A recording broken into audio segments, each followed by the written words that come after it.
this is the PL-89 Gematriatic Quantum Thought Calendar for Thursday, January 8th. It's the birthday of Elvis Presley and David Bowie. And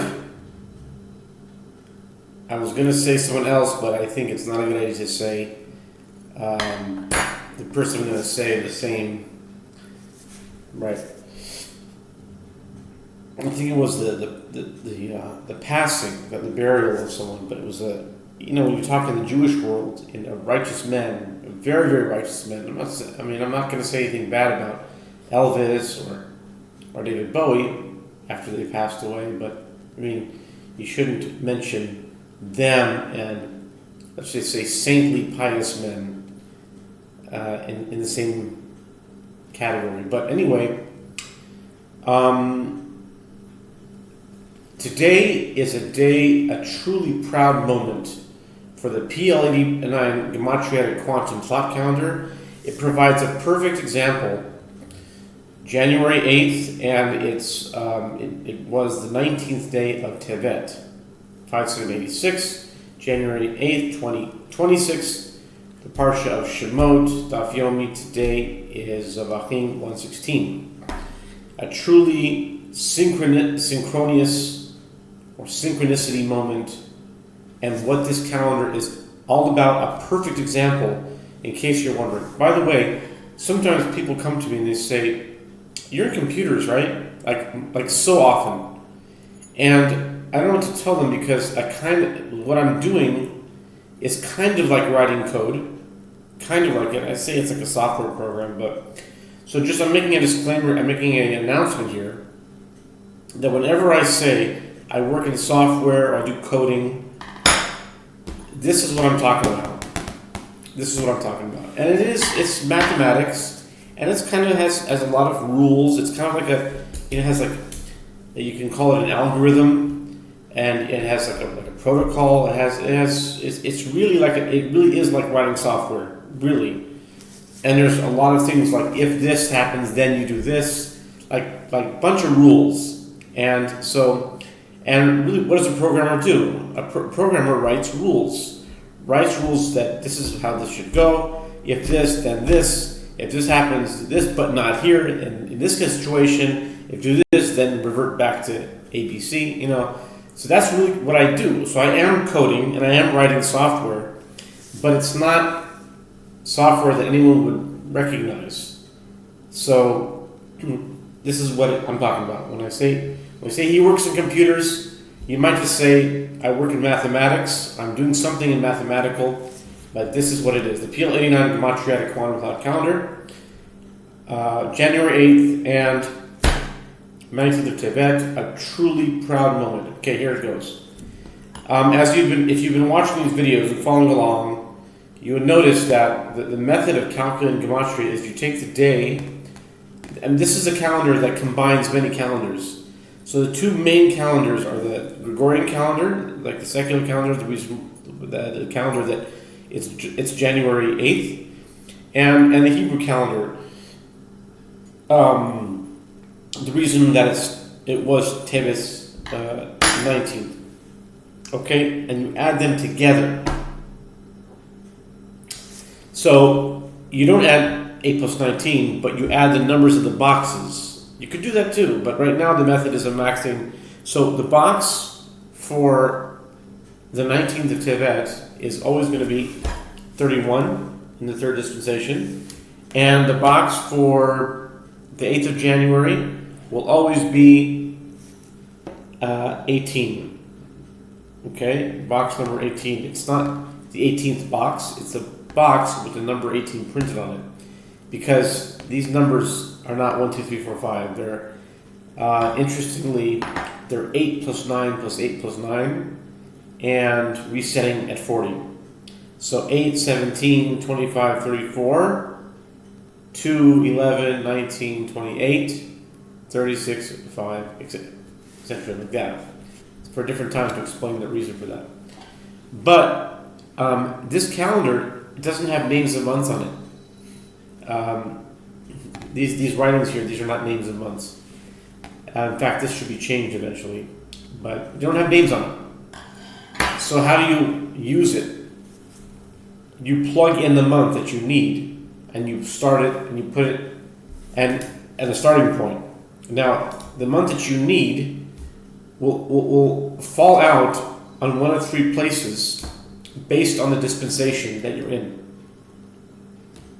Do you see what I mean? Like it's like writing code. It's like there's actually a lot of rules here. So basically, I don't want to go into that too much because it's a lot of technical detail and it's probably going to bore most of you out there anyway. I want to show you exactly what this calendar is supposed to do, the functionality of it. Okay. Today I'm watching a video. Rabbi Daniel Gladstein happens to be in Israel at this time, where I live now, in Jerusalem, and he's giving a lecture in the Yeshurun Synagogue on King George Street. And I live very close to there now. And just a couple blocks away. So this lecture was given on Monday, this past Monday, and it was published, I don't know. It was put on YouTube maybe a day or two ago. Maybe not even a day ago, maybe like 20 hours ago or something like that. But anyway, his lecture was about waiting for the redemption. It's a piece of Yeshua, and it's a common theme that he brings up. And he starts off his lecture, his lesson with a piece of Talmud that, and I met him one time. I met him in Chicago about 2 years ago. Yeah, it was almost exactly 2 years ago. It was in the winter of 23. So winter of 25 was, we just entered 26. So it was just about 2 years ago. And the thing that I asked him the only time that we met was on a Friday night. It was December 1st, 2023. And it was the 19th day of Kislev, which is interesting because today's the 19th of Teves. Very fascinating. But the thing that I asked him at that Friday night meal was about the topic of he opened it up. So that's interesting, but you would think, okay, I could have opened this video up any day. So this calendar, what this seeks to do is to tell you why it was today and why not yesterday. He opened up the Talmud in Tractate Shabbat, where it says, Amar Rava, there are 6 things that the heavenly courts ask a person after they pass on. And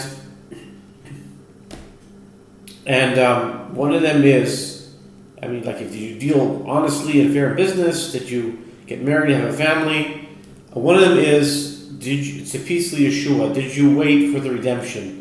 Were you eagerly anticipating the arrival of the Mashiach, the Messiah, and the ultimate redemption? Okay? So, that Talmud comes from Tractate Shabbat, page 31a. Remember, the last time we met, which is the only time we met, was not only the 19th day of a month. See, in this calendar, it doesn't matter what month it is. See, that time it was 19th of Kislev. Today is the 19th of Tevet. But the 19th day of any month always comes in this box. In this time right now, it's in dispensation 3, that it's in Tevet. The box is printed 31. Does that number 31 sound familiar? That's the page number of the Talmud that this topic comes from. How is it that on the 19th day of the 10th month, I'm watching a video that he mentions a piece of Talmud that I mentioned, and the page number of that Talmud is the box number on the calendar of today. Today. Okay?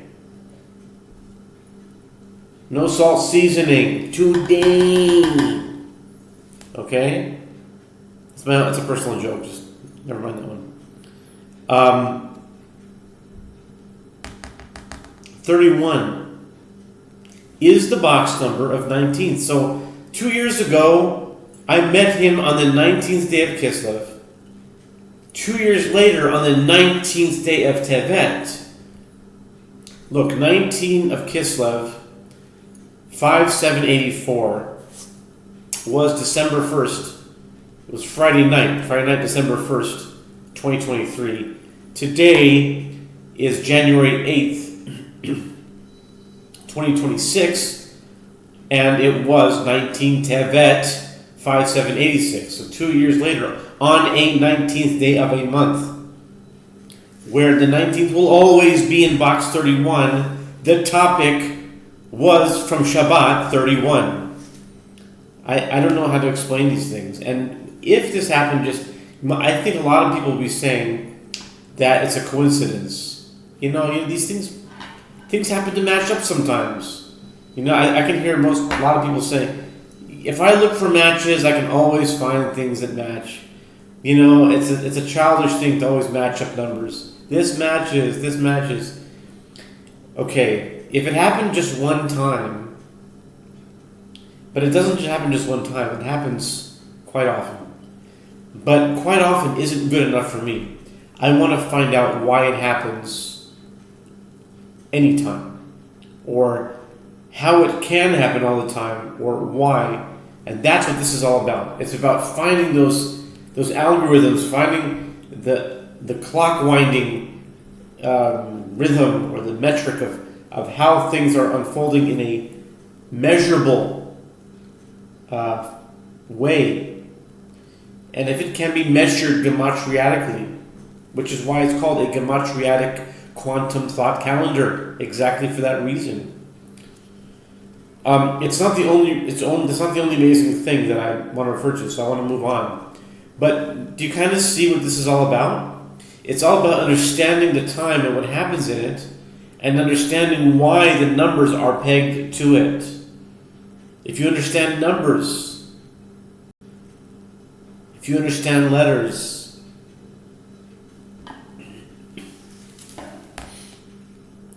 then you might be able to understand the time. Okay, so that's one example. It's one for the books. It's one, like I said, it's one of my proud moments, and I've had several of them here. But these are things that I can't really explain. No, I can't explain them.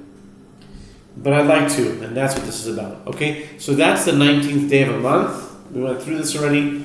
I met somebody on the 19th day of another month, and the topic that he talked about was from a page number that on this day, 2 years later, it happens to be on this calendar. It's the same exact box, and this box holds a 19 in it, and it holds a 31 in it, and both those numbers are relevant because it's today, only because it's today. If this had happened yesterday, or this will happen tomorrow, it's not going to make anything significant, but only because it happened today. And I think that, those who are looking around for signs, I think there's a common denominator in life that when things happen on a certain day, it has to happen right then. It's like right now. It can't happen later or earlier. And I'm seeing, as I've been studying these things over the years, I'm seeing it can't happen earlier or later. Okay, so that's one example. So 31. Okay, now today, January 8th on the solar calendar, or Gregorian, you'll always be in box number 18. If you were here when I did the video on Tevet 8. Tevet 8.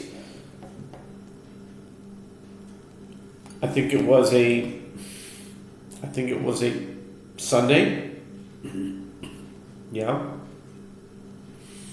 then it would have been right here, 18. If you were here back in Tishrei, and you saw my video on Tishrei 8, or how about October 8, still here.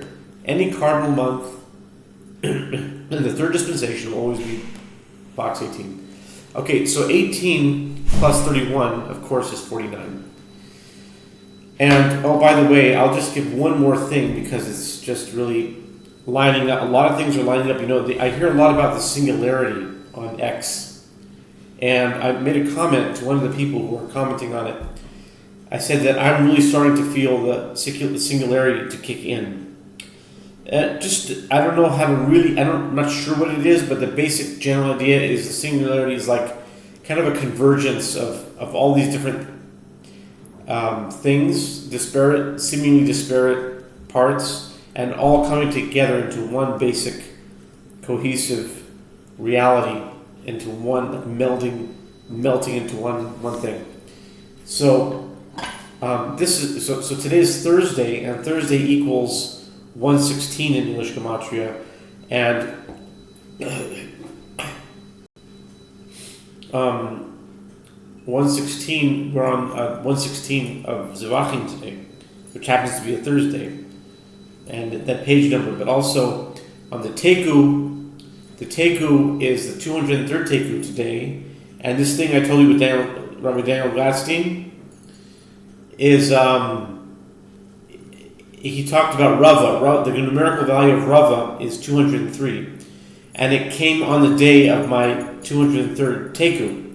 And the Teku is another program that I'm doing, and you can watch those videos too. It's a whole series called Teku, and what it is, it's a documentation. It's of a cataloging or an indexing of all the Tekus in the Babylonian Talmud, going from the very first one in Brachot 8a to all the way to the end, last one in Tractate Nida 63a, I believe. And so today's Teku, it came from Tractate of Elazar 47, and on my 72 names, both days, the number, the average, I call it the Tiferet average value, because there's two ways you can calculate the 72 names. You can calculate them going Chesed, Gevura, Chesed, or like Rachamim, Din, Rachamim. You can do it that way. Or you can do it where it's Kulo Rachamim. It's completely Rachamim. And there's two ways you can arrange the letters. Because one of the ways is to write the middle verse in reverse. And when something's written in reverse, it represents din or gevura, something more strict. So what I do is I actually calculate both of the names, and I add them to get the gematria value of both of them together, and then I divide it by 2, and I get what I call the Tiferet average value. Tiferet, if you look at the Kabbalistic tree of life, there's Chesed, Gevura, and then the synthesis or the balancing or the perfect fusion balancing of Chesed and Gevura is called Tiferet. That principle. So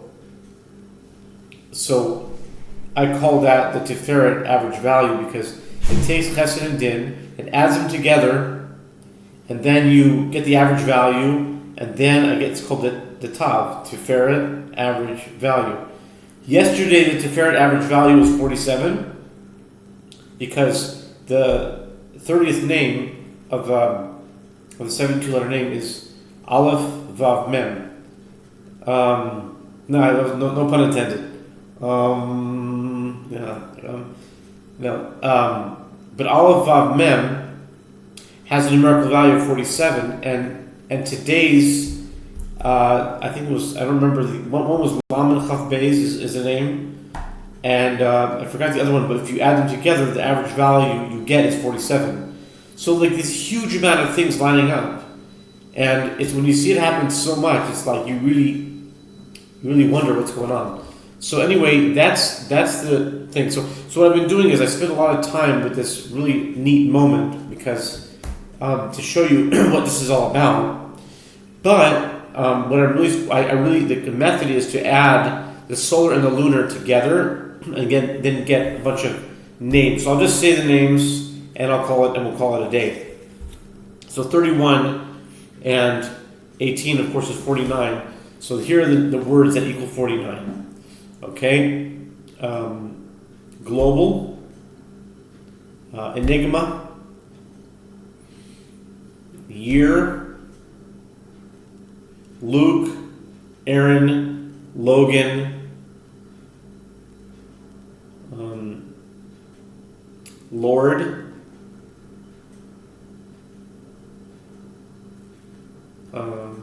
Carol, and I'll post the name, but I won't go through the connections because I